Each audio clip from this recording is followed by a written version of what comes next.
organic, unpredictable, unknown, lovely, beautiful, a sense of fulfillment.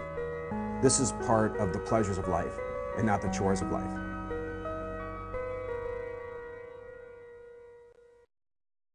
Coming up on Daily Iowan TV, we'll take a look at how unemployment rate nationally matches up with university unemployment. And later see how the European debt crisis has affected European students studying at Iowa. And in sports, one thing after another led to the Hawkeyes' fall to UNI in Cedar Falls Tuesday night. We'll have the full story coming up. That's all coming your way next. Daily Iowan TV starts now.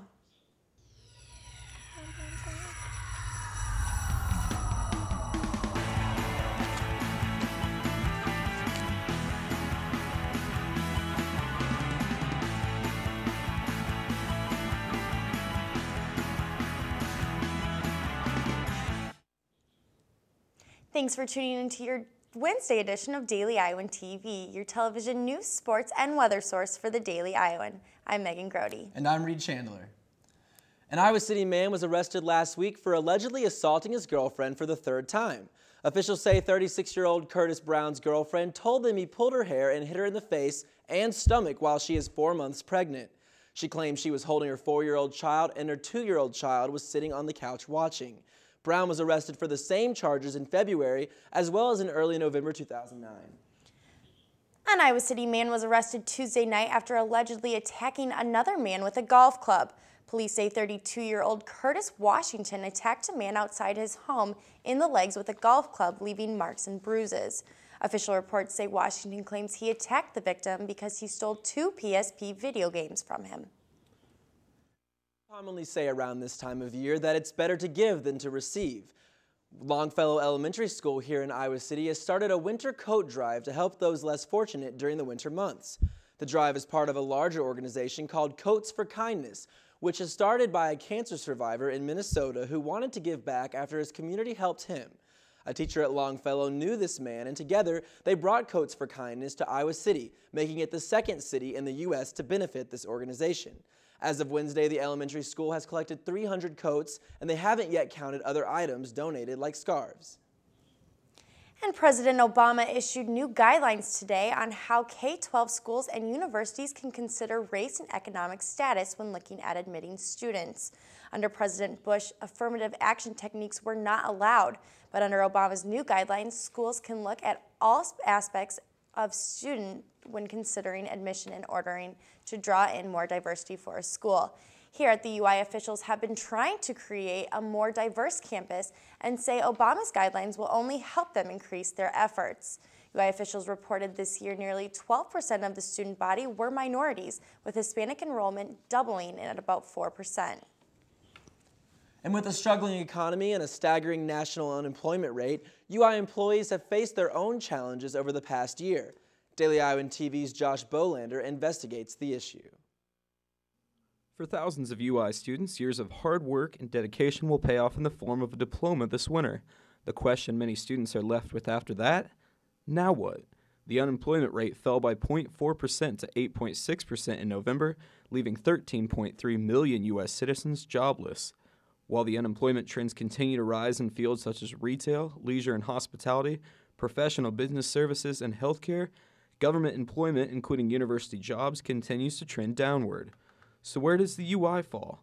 While Iowa City's unemployment rate is 1.6% lower than the national average, the university is facing more of a challenge, with the Tippie College of Business forecasting a 0.3% increase in unemployment for 2012. It remains to be seen if the UI employment rate will bounce back, but over 2,000 jobs in the state were created just last month, according to the Iowa workforce, leaving hope for the future. Josh Bolander, Daily Iowan TV. And even with a national trend seeing of high unemployment, the Iowa workforce expects to see more jobs generated in December. And still more to come from Daily Iowan TV. See how European students are affected by the Eurozone debt crisis. Plus in sports, Jamie Prenti is finally receiving the recognition she has earned on the national level. More about that coming up.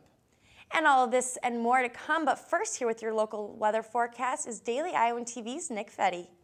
Thanks, guys. It looks like the freezing temps will be sticking with us through Thursday. Thursday morning will be a chilly one, with temperatures around 21 degrees and cloudy skies. It'll heat up to about 29 degrees in the afternoon, but there's a chance of flurries in the forecast. And then Thursday evening, temps will dip back down to about 24 degrees, accompanied by full cloud coverage. Looking at the rest of the week, Friday will remain similar, but we may see a little sun come out. Temps will stay the same for most of the weekend, and it is expected it will heat up a little on Sunday and will continue to stay in the high 30s through next Wednesday. Although next Wednesday does have a 10% chance of flurries. That's what you can expect weather-wise for the next couple days. Back to you guys at the desk. UI student government members are planning to propose a fee that would go toward projects on campus to make the university more green and energy efficient. The fee is called a green fee, and according to UISG, officials would be likely optional for students to pay. The university currently has two fees it uses for a similar purpose. One is optional and the other is not. 87 other schools in the U.S. have green fees, and the University of Western Washington, who placed a $7 fee per student, told Daily Iowan they would be able to do much more with a charge in place. The UI currently spends nearly $4 million a year on green projects, and the number goes up every year. And officials have deemed the Johnson County Jail an inadequate facility, meaning a new building will need to be built. As of this year, officials have reported there is not enough room in the county jail, and a Newman Monson Architects has been hired to create a new facility. The company presented its plans to the city on Wednesday night and is suggesting a pod-style cell as opposed to a hallway setup to avoid inmate fighting. The jail has reported many incidents of fighting and harassment and has said there is not even enough room for inmates to meet with their attorneys. Former Illinois Governor Rod Blagojevich was sentenced to 14 years in prison and a $20,000 fine on Wednesday for corruption. The governor was found guilty on 17 corruption charges for trying to sell Barack Obama's Senate seat after Obama won the 2008 presidential election. The federal government and this particular prosecutor did everything he could to target me and prosecute me, persecute me. Blagojevich does not have to report to jail until February, giving him the holidays to spend with his wife and children. The European debt crisis continues to grow and affect people abroad. But how is the crisis affecting European international students at Iowa? Daily Iowan TV's Nick Rector went to the Office of International Studies to take a closer look. As the European debt crisis continues abroad, international students at the University of Iowa have not been as financially affected as you may think. Despite the extreme panic over the euro, UI international students remain calm, as their everyday lives have not been impacted all too much. And I think most students plan for a little bit of a currency fluctuation, and right now it's about 10%. That's, in a way, it sounds like a lot, but it really isn't that much of a fluctuation. In the fall semester, international students would receive $1.43 per euro, but are now only collecting $1.33 per euro. This is only a small change compared to previous economic crises that UI international students have faced in the past. Back in the 90s, for example, there was a big economic crisis in Southeast Asia, and among other currencies, the Thai baht dropped 50% nearly overnight. And so that really had an impact on students. Right now, the University of Iowa is home to 3,463 international students, a 40% hike since 2007. 220 European students account for that number, which is about 6% of all international students. Although these students have only suffered minor financial effects thus far, the biggest concern now is what will happen in the future. Nick Rector, Daily Iowan TV. European students are currently waiting on countries to resolve their situation and continue waiting for a solution to the crisis. And now for a look at Hawkeye sports, we have Daily Iowan TV's Chelsea Byrne.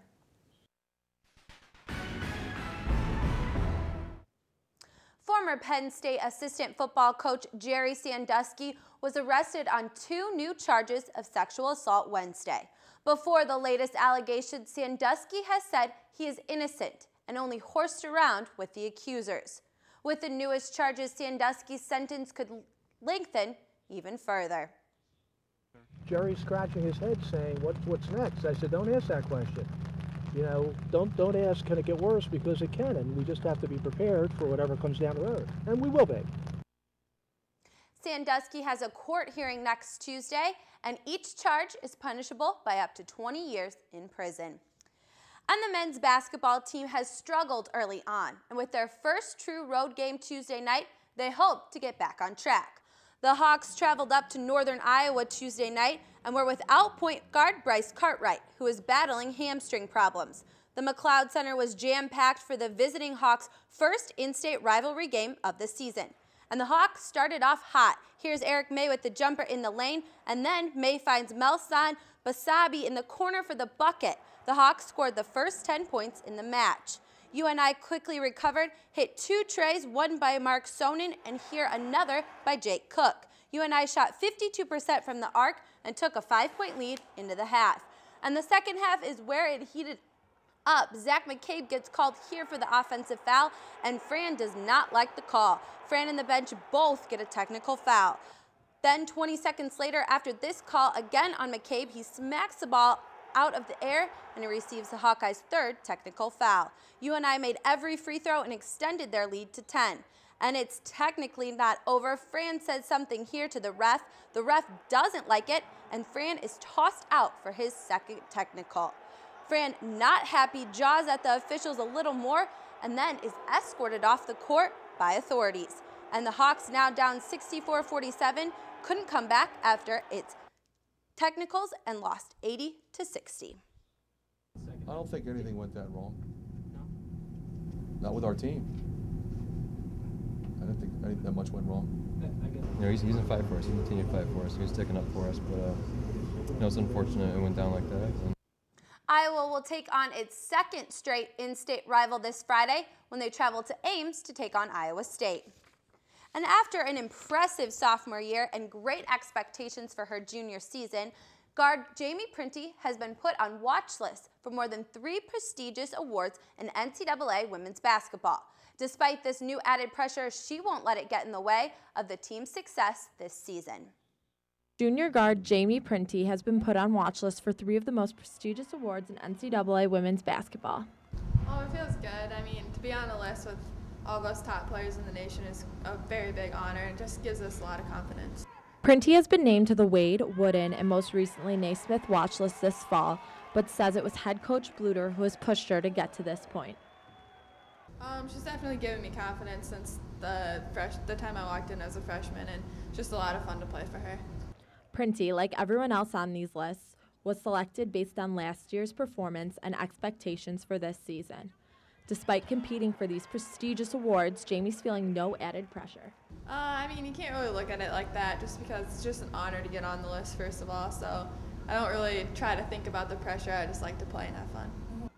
Jamie explains that the added support and encouragement from her teammates has helped her become a successful and confident player.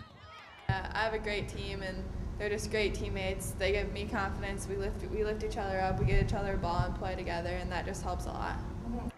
Even though Printy is competing for these awards, she hasn't lost sight of what she feels is important: working hard and improving for Big Ten play. Try to get a shooting workout in every day and just try to be the first one to practice and the last one to leave. I think we'll keep getting better as a team. I think we've made some big jumps, and I think there's bigger jumps to even be made, and I'm just excited for Big Ten play. Jamie Printy is honored to be chosen for these 3 watch lists, but is focusing on the team's success for the rest of the season. Annie Costable, Daily Iowan TV. Printy and the Hawkeyes take on Iowa State Wednesday night at Carver Hawkeye Arena. Be sure to check out all the highlights Thursday night right here on Daily Iowan TV. Reed and Megan, back to you. And only with Daily Iowan TV can you get a sneak peek at Thursday's pages of the Daily Iowan. See the latest in the DI's Election Watch series on how student loans would be affected if a GOP candidate axed the Department of Education. And learn about pension decreases in Iowa and what that means for future retirees. And before we leave you, let's take one last look at your weather forecast. For Thursday, we'll see a chilly high of 23 and an even chillier low of 10 degrees with sunny skies. And that's all we have time for this edition of Daily Iowan TV. You can tune in tomorrow at the same time or check us out at dailyiowan.com. Thanks for watching and have a great night.